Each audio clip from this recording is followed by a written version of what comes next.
ರಾಜು, ಎಷ್ಟು ಅಂತ ಯೋಚನೆ ಮಾಡ್ತೀಯ? ಹಶುವಾಗ್ತಾ ಇಲ್ವಾ? ಸ್ವಲ್ಪ ಊಟ ಮಾಡು ಮಗನೇ. ಹಸಿವಿದ್ರೆ ಊಟ ಮಾಡಕ್ ಮನ್ಸಿಲ್ಲಮ್ಮ. ಈಗ ಅಕ್ಕ ಏನ್ ಮಾಡ್ತಿರ್ತಾಳೋ ಏನೋ. ಅಕ್ಕ ಅಕ್ಕ ಅಕ್ಕ, ಇನ್ನು ಅಕ್ಕನ ನೆನಪು ಹೋಗ್ಲಿಲ್ವಾ ನಿನಗೆ? ಅಮ್ಮ, ನೀ ನನಗೆ ಜನ್ಮ ಕೊಟ್ಟಿದ್ಯಾ ಅಷ್ಟೇ. ಆದ್ರೆ ನನಗೆ ತಾಯಿ ಪ್ರೀತಿ ಸಿಕ್ಕಿರೋದು ಅಕ್ಕನಿಂದ. ಅವಳ ಬಗ್ಗೆ ನನ್ಗೆ ಚೆನ್ನಾಗಿ ಗೊತ್ತಮ್ಮ. ಮಕ್ಕಳು ತಪ್ಪು ಮಾಡಿದ್ರೆ ತಾಯಿ ಹೊಡಿತಾಳೆ, ಮಕ್ಕಳು ಅಳ್ತಾರೆ. ಆದ್ರೆ ಮಗುನ ಹೊಡೆದಲ್ಲ ಅನ್ನೋ ನೋವು ತಾಯಿಗೆ ಎದ್ದಿರುತ್ತಮ್ಮ. ಆ ನೋವು ಅಕ್ಕನಿಗಿದೆ ಅಮ್ಮ, ಅಕ್ಕನಿಗಿದೆ.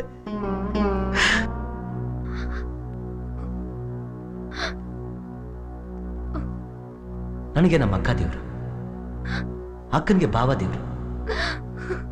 ನಮ್ಮ ಅಕ್ಕ ಸಂತೋಷವಾಗಿರೋದಾದ್ರೆ ನಾನು ಪ್ರಾಣ ಬೇಕಾದ್ರೂ ಕೊಡ್ತೀನಿ.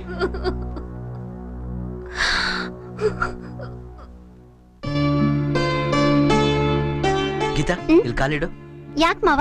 ಹೇಳ್ತೀನಿ.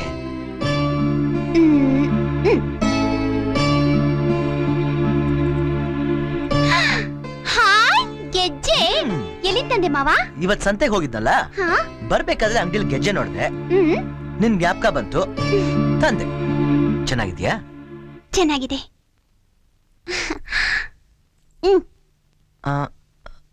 ಇನ್ನೊಂದು ಗೆಜ್ಜೆಲಿ ಮಾವ?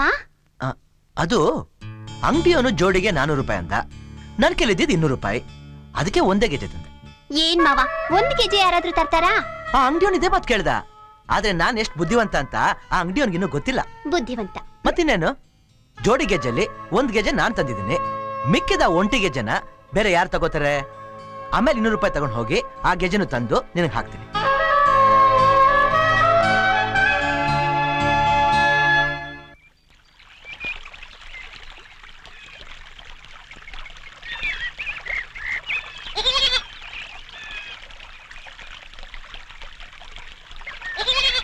ಮಾವ,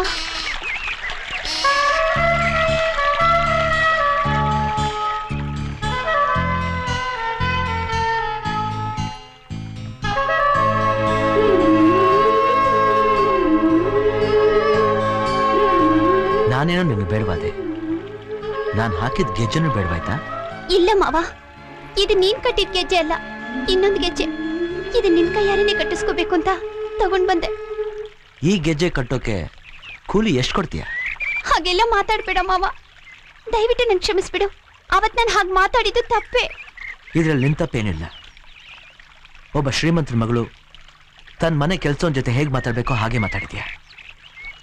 ಇದರಿಂದ ನನಗೇನು ಬೇಜಾರಿಲ್ಲ, ತಪ್ಪೆಲ್ಲ ನಂದೆ. ಮಾವ, ಅವತ್ ನಾನು ನಿನ್ನ ಪರವಾಗಿ ಮಾತಾಡಿದಿದ್ರೆ ಆ ಕೋಪದಲ್ಲಿ ಅಪ್ಪ ನಿನಗೇನಾದ್ರೂ ಹೆಚ್ಚು ಕಮ್ಮಿ ಮಾಡ್ಬಿಡ್ತಾರೋ ಅನ್ನೋ ಭಯದಿಂದ ನಾನು ಹಾಗೆ ಮಾತಾಡ್ದೆ. ದಯವಿಟ್ಟು ನನ್ನ ಅರ್ಥ ಮಾಡ್ಕೊ ಮಾವ. ಈಗಾಗಲೇ ಅಕ್ಕನಿಂದ ದೂರ ಆಗಿ ನಾನು ಅರ್ಧ ಸತ್ತಿದ್ದೀನಿ. ನಾನು ಪೂರ್ತಿ ಸಾಸಕ್ ನೋಡ್ಬೇಡ. ನನ್ನ ನಂಬು ಮಾವ, ನನ್ನ ಮನಸ್ಸು ತಿಳಿ ನೀರಿದ್ದ ಹಾಗೆ, ಅದರಲ್ಲಿ ನಿನ್ನ ಬಿಂಬ ಮಾತ್ರ ಕಾಣೋದು. ನಿನ್ ಕೈ ಮುಗಿದು ಕೇಳ್ಕೊತೀನಿ, ಮತ್ತೆ ನಾನು ನೋಡೋಕ್ ಪ್ರಯತ್ನ ಮಾಡಬೇಡ. ಮಾವ, ಗೀತಾ,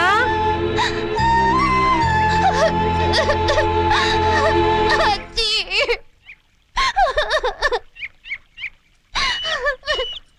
ನೋಡ್ದಾಜಿ ಮಾವ ಹೇಗಂತಾನೆ. ಇದ್ರಲ್ಲಿ ನಂದೇನು ತಪ್ಪಿಲ್ಲ.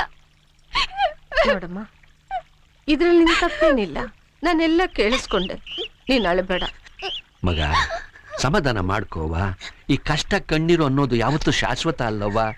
ಒಳ್ಳೆ ಕಾಲ ಬಂದೇ ಬರ್ತದೆ. ಯಾವಾಗ? ಅದನ್ನ ಅವನೇ ತೀರ್ಮಾನ ಮಾಡ್ತಾನೆ. ಅವನೇನ್ರಿ ತೀರ್ಮಾನ ಮಾಡೋದು? ನಾನ್ ತೀರ್ಮಾನ ಮಾಡ್ತೀನಿ. ನಡಿಯಮ್ಮ, ನಿನಗೆ ಒಂದು ವಿಷಯ ಹೇಳ್ಬೇಕಾಗಿತ್ತು. ಏನಜ್ಜಿ? ಏನಿಲ್ಲ, ಆ ನೀರ್ನಲ್ಲಿ ನನ್ಗೇನೋ ಕಾಣಿಸ್ತಾ. ಅದೇನು? ಏಯ್ ಪೆದ್ದಿ, ಮುಳುಗು. ಅಯ್ಯೋ, ಯಾಕಜ್ಜಿ ನನ್ ತಳ್ದೆ? ಅವ್ನ್ ಬರ್ಬೇಕೋ ಬೇಡವೋ?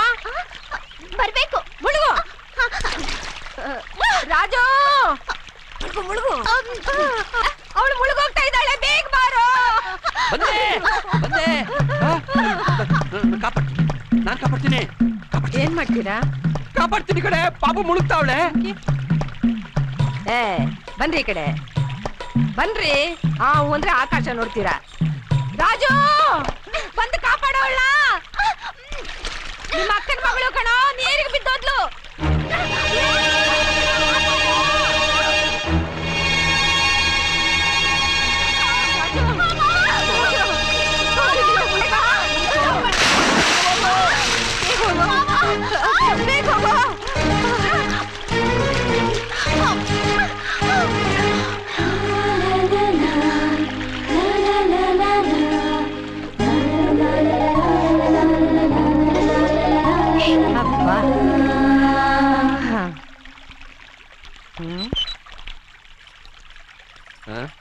ಏನ್ ನೋಡ್ತಾ ಇದ್ದೀರಿ? ಬನ್ರಿ.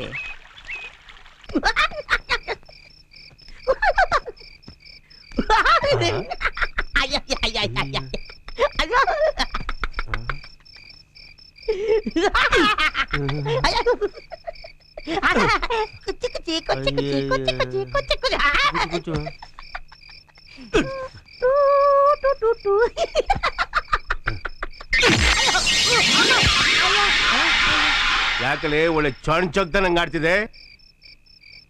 ಅಣ್ಣ ಅಣ್ಣ ಏನ್ಲ ಹೋಗೋಣ ನೀನು ಎಂತ ಕೆಲಸ ಮಾಡ್ಬಿಟ್ಟ. ಯಾಕಲ್ಲ ಏನಾಯ್ತಲ್ಲ?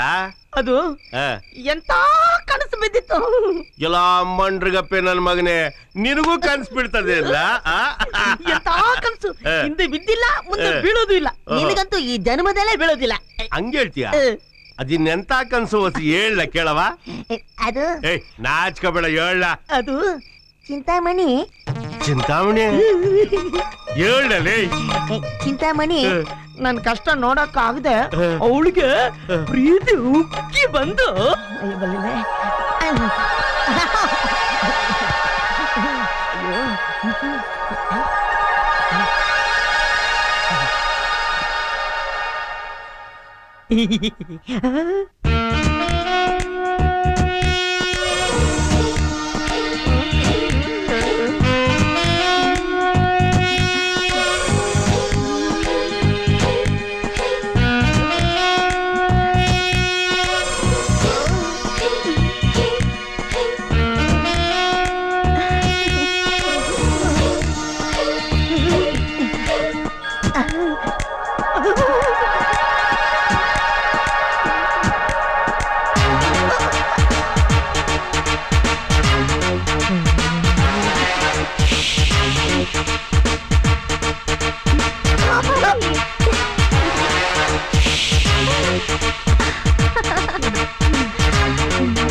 ಲೇ ಚಲ್ವಾ, ಆಮೇಲೆ ಏನಾಯ್ತು ಹೇಳಲ್ಲ?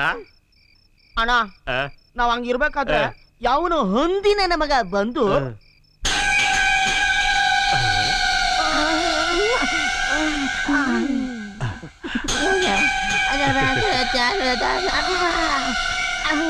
ಅಮ್ಮ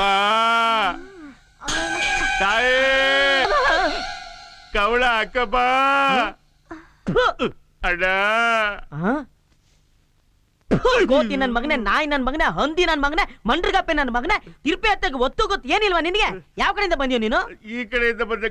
ಅಯ್ಯಪ್ಪ, ಎಂತ ಒಳ್ಳೆ ಟೈಮಲ್ಲಿ ಬಂದು ರಸಾಭಾಸ ಮಾಡ್ಬಿಟ್ಟಲ್ಲ ಬೇಕುಪ್ ನನ್ ಮಗ. ಅವನೇನಾರ ನನ್ ಕೈ ಸಿಕ್ಕಿದ್ರೆ ಸಿಗದ್ ತೋರಣ ಕಟ್ಬಿಡ್ತಿದ್ದೆ. ಆಯೋಗ್ ನನ್ ಮಗನ್ ತಂದು ಚೆನ್ನಾಗಿ ಒದ್ದೆ ತಾನೆ. ಯಾವ ಚಲ್ವ ಅವನು? ಅವನು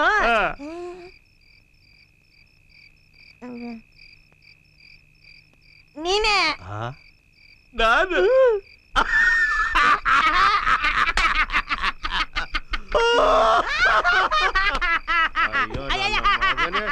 ಛತ್ರಿ ನನ್ನ ಮಗನೇ, ರಾಣಿ ನನ್ನ ಮಗನೇ, ಬ್ಯಾಕೆ ನನ್ನ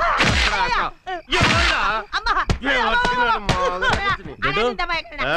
ಏ ದೊಡ್ಡ ಬಾ ರುದ್ರ. ನೀವಿಲ್ಲೇನ್ರಯ್ಯ ಮಾಡ್ತಿದ್ದೀರಾ? ಈ ನನ್ ಮಗ ಟೆಂಟ್ ಆಗಿ ಯಾವ್ದೋ ಸಿನಿಮಾ ನೋಡ್ ಬಂದಿದ್ದಂತೆ, ಅದ್ರ ಕತೆ ಹೇಳ್ತಾ ಕೂತಿದ್ದ. ಚೆನ್ನಾಗಿತ್ತ ಕತೆ? ಚಂದ ಆಗೈತೆ. ಅಚ್ಚರೆ ನೀನೇನ್ ಇಷ್ಟು ಖುಷಿಯಾಗಿದೆ ರುದ್ರ? ನಾಳೆಯಿಂದ ರಾಜೇಗೌಡನ್ ತೋಟ ಗದ್ದೆ ಹೊಲ ಎಲ್ಲ ನನ್ ಕೈಯಲ್ಲೇ. ಹೆಂಗೆ ಸೂಪರ್. ಕತೆ ಹೇಳುವನ್ಗೆ?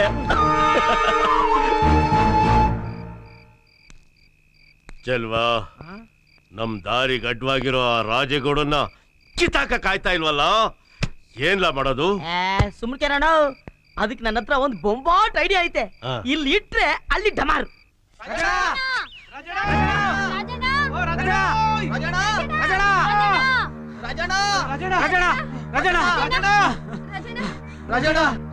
ಏನಾಯ್ತು ವೀರಣ್ಣ? ಆ ಚಿಂತಾಮಣಿ ಅಣ್ಣ ರುದ್ರ ಬಂದು ಗಲಾಟೆ ಮಾಡಿ ನಮ್ಮನ್ನೆಲ್ಲ ಹೊಡೆದು ಓಡಿಸ್ಬಿಟ್ಟ. ಯಾಕೆ ಅಂತ ಕೇಳಿದ್ದಕ್ಕೆ ಇದ್ ನಮ್ ಬಾವನ್ ಗದ್ದೆ ಹೊಲ, ನಾನ್ ಅವ್ರ ಬಾಮೈದ, ನಾನ್ ಏನ್ ಬೇಕಾದ್ರೂ ಮಾಡ್ತೀನಿ, ಅದನ್ನ ಕೇಳಕ್ ನೀನ್ ಯಾರು ಅಂತಂದ. ಅಷ್ಟೇ ಅಲ್ಲ ರಾಜು, ಇವತ್ತು ಇವ್ರನ್ನ ಹೊಲದಿಂದ ಓಡಿಸ್ದ, ನಾಳೆ ನಿಮ್ ಅಕ್ಕನ್ನು ಗೀತನ್ನು ಮನೆಯಿಂದನೇ ಆಚೆ ಕೊಡ್ಸೋದಿಲ್ಲ ಅನ್ನೋದಕ್ಕೆ ಏನ್ ಗ್ಯಾರಂಟಿ? ಇವತ್ತ ನನ್ನ ಮಕ್ಕಳು ಜೀವಂತವಾಗಿದ್ರೆ ತಾನೆ. ರಾಜು, ಆವೇಶ ಪಡಬೇಡ, ಅದ್ರಿಂದ ಏನು ಪ್ರಯೋಜನ ಇಲ್ಲ. ಇದೆಲ್ಲ ನಿಧಾನವಾಗಿ ಕೂತು ಯೋಚನೆ ಮಾಡುವಂತ ವಿಷಯ. ಏನೇ ನಿಧಾನ ಕೂತ್ಕೊಂಡು ಯೋಚನೆ ಮಾಡೋದು? ಮನೆಗೆ ಬೆಂಕಿ ಬಿದ್ದಾಗ್ಲೂ ನೀರ್ ಹಾಕಕ್ಕೆ ನಿಧಾನಕ್ಕೆ ಯೋಚನೆ ಮಾಡ್ತಾರ? ಅಯ್ಯೋ, ಇದೆಲ್ಲ ನಿಮ್ಗೆ ಅರ್ಥ ಆಗಲ್ಲ, ಸ್ವಲ್ಪ ಸುಮ್ನಿರಿ. ರಾಜು, ನಿಮ್ ಭಾವ ಹೆಂಗೂ ಊರಲ್ಲಿಲ್ಲ, ಇದೇ ಸರಿಯಾದ ಸಮಯ. ನೀನು ನೆಟ್ಟಿ ಪೊಲೀಸ್ ಸ್ಟೇಷನ್ಗೆ ಹೋಗು. ಆ ರುದ್ರ ಅವನ ತಂಗಿನ ಇಟ್ಕೊಂಡು ವ್ಯಭಿಚಾರ ಮಾಡ್ತವನೆ ಅಂತ ಕಂಪ್ಲೇಂಟ್ ಕೊಡು. ಅಲ್ಲಿಗೆ ಅವ್ರು ಅವನ್ನ ಅರೆಸ್ಟ್ ಮಾಡ್ತಾರೆ, ಮುಗೀತಲ್ಲ. ನಿಮ್ಮ ಅಕ್ಕ ಭಾವನು ಚೆನ್ನಾಗಿರ್ತಾರೆ, ಈ ಊರಿಗಿಡ್ದಿರೋ ಭೂತನು ಬಿಟ್ಟು ಹೋಗುತ್ತೆ. ಏನಂತೀಯ?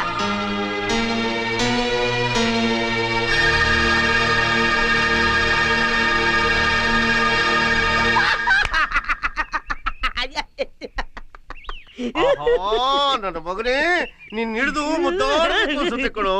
ಈ ಐಡಿಯಾ ಎಲ್ಲ ನಿನ್ಗೆ ಹೆಂಗೂ ಬಂತು ಚಿಂಪಾಜಿ? ಅದು ನಮ್ಮಪ್ಪ ಹೈಕೋರ್ಟ್ ನಲ್ಲಿ ಮಗನೇ, ಕಿತ್ತೋದ್ ಫ್ಯಾಮಿಲಿ ನಿಮ್ದು. ಹೈಕೋರ್ಟ್ ಅಲ್ಲಿ ನಿಮ್ಮ ಅಪ್ಪ ಏನೋ ಮಾಡ್ತಿದ್ದ? ಸುಳ್ಳು ಸಾಕ್ಷಿ ಹೇಳ್ತಿದ್ದ. ಹಂಗ್ ಬಗಳು